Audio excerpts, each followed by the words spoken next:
Dr. James Beckett, Sports Card Insights, tribute episode to Jim Brown, done with John Newman of Sports Card Nation.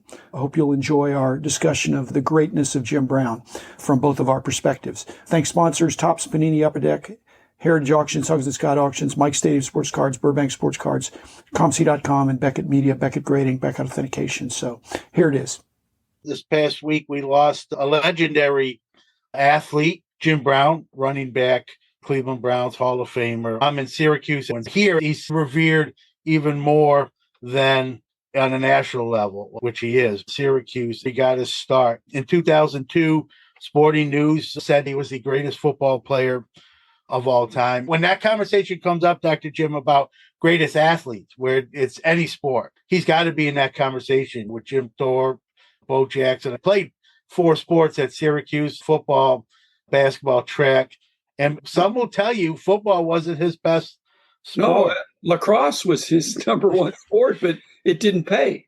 Yeah, exactly. He's in the Lacrosse Hall of Fame, and Syracuse is a huge lacrosse school. His coaches at the time will tell you he was the best lacrosse player Syracuse has ever had. They changed a rule because of the way he played. His size, he used to hold the lacrosse ball and the stick close to his body. He'd literally run up the field. No one could get the ball out of the lacrosse stick, and he'd obviously score. They actually changed the rule where I don't know how many seconds, but you can't just keep doing that. You have to release away from your body. He didn't start football when he first got to Syracuse. So just crazy. He wasn't a legend necessarily coming in. He made himself just being the great athlete he was.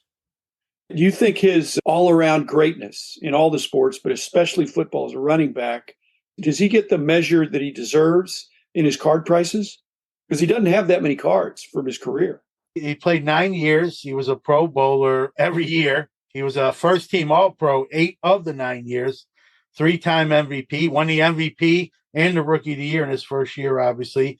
He won the MVP his last year. And the way Barry Sanders retired and the way Jim Brown retired are similar. Jim Brown went into acting, and he was on the set of a movie, and Art Modell, the owner of the Browns, didn't think he was going to make it back for training camp in time because of the movie shooting, and he threatened Jim Brown, if you're not back in time for training camp, I'm going to suspend you.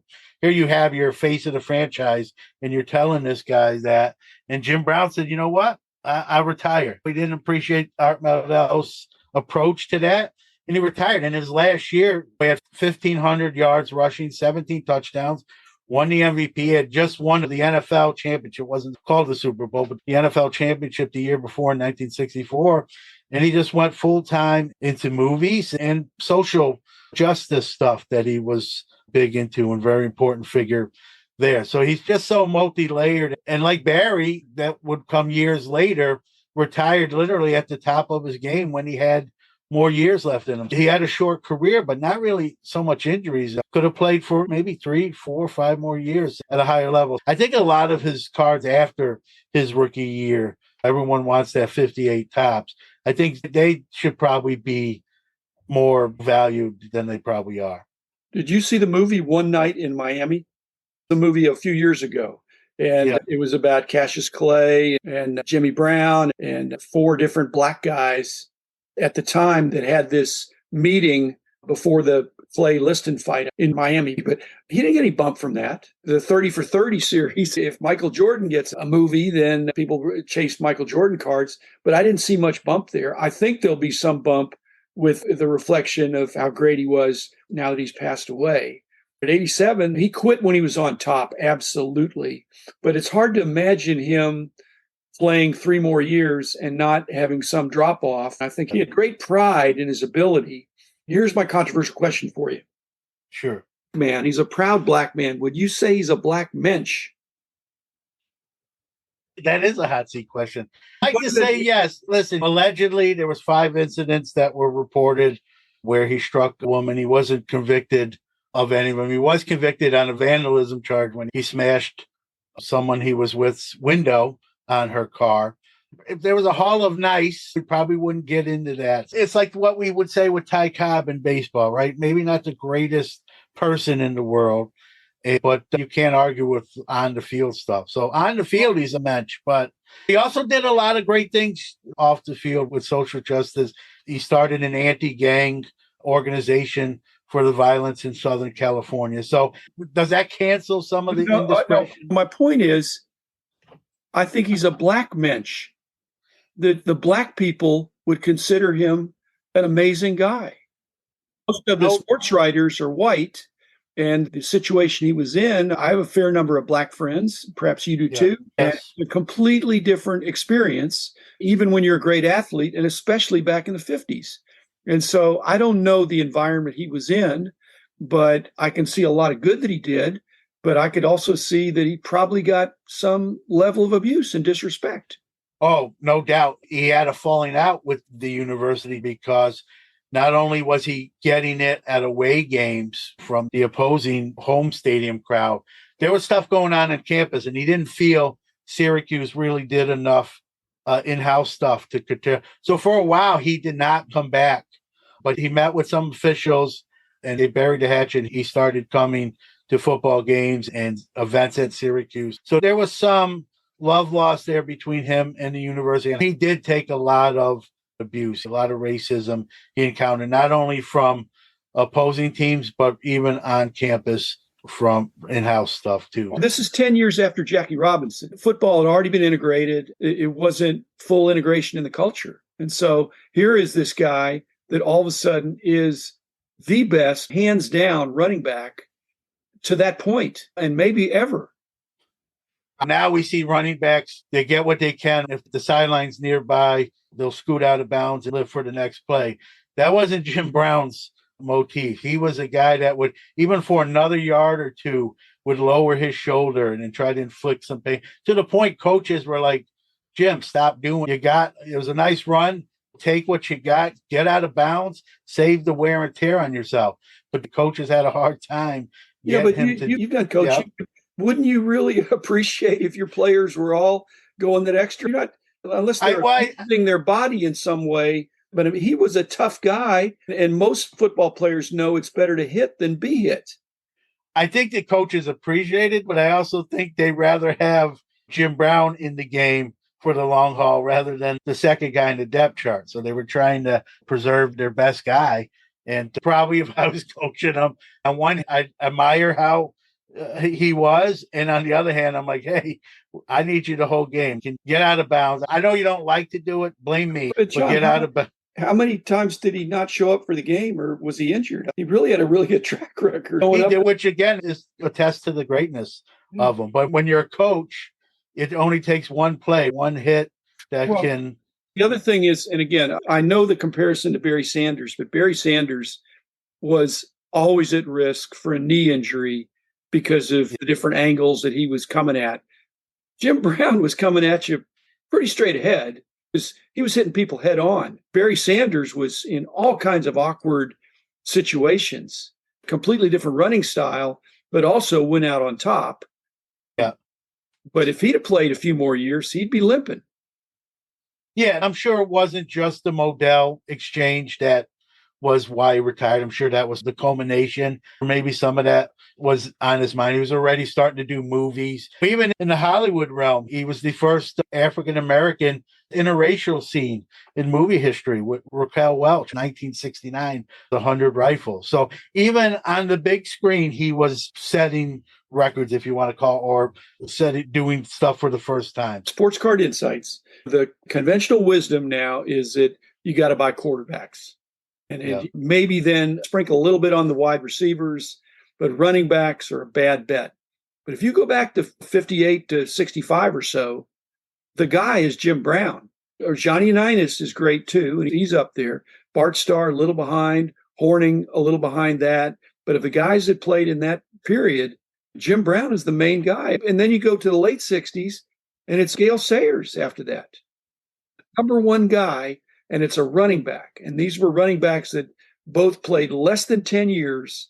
But I always say, who you're going to collect is the same as when you buy a ticket to the game, who are you buying a ticket to see? And if it was the Cleveland Browns, it wasn't Bill Nelson or Frank Ryan. It was, or who was the guy back in that time, but it was Jim Brown. Yeah, no doubt. One of the reasons, too, back then it was more of a running game than the NFL is today, right? Where it's more of a heavier passing game. Offenses have changed, and now they even use short passing game in place of running game. Even in the draft, this year was an oddball draft. We saw two running backs go in the first round. That doesn't happen anymore. They used to be the top picks. Best, even a Heisman winning running back sometimes may not be a first round pick. I think that's a testament to the offensive mindset of coaches in the NFL. But even a Christian McCaffrey, who's an amazing receiver as well as a really good runner, I just think there's a little bit of a bias against running backs. And I think the theory is they're not going to have long careers. And I think collectors ought to not be so dismissive of running backs that can stay healthy and be really good for 7, 8, 9 years. In today's game, I got a chance to be those type of guys. And Derrick Henry, although he's coming down the home stretch, you got a guy like Jonathan Taylor in Indianapolis, who I think is a great running back that could play many more years. But when it comes to collectors, I think a lot of people want to see it first or then backtrack and try to kind of scoop up. I think they're afraid of getting burnt. I can't speak for every collector, but Derrick Henry was a little bit similar to Jim Brown, but not as good. If you're investing in Derrick Henry, is he a game changer? Jim Brown was a game changer.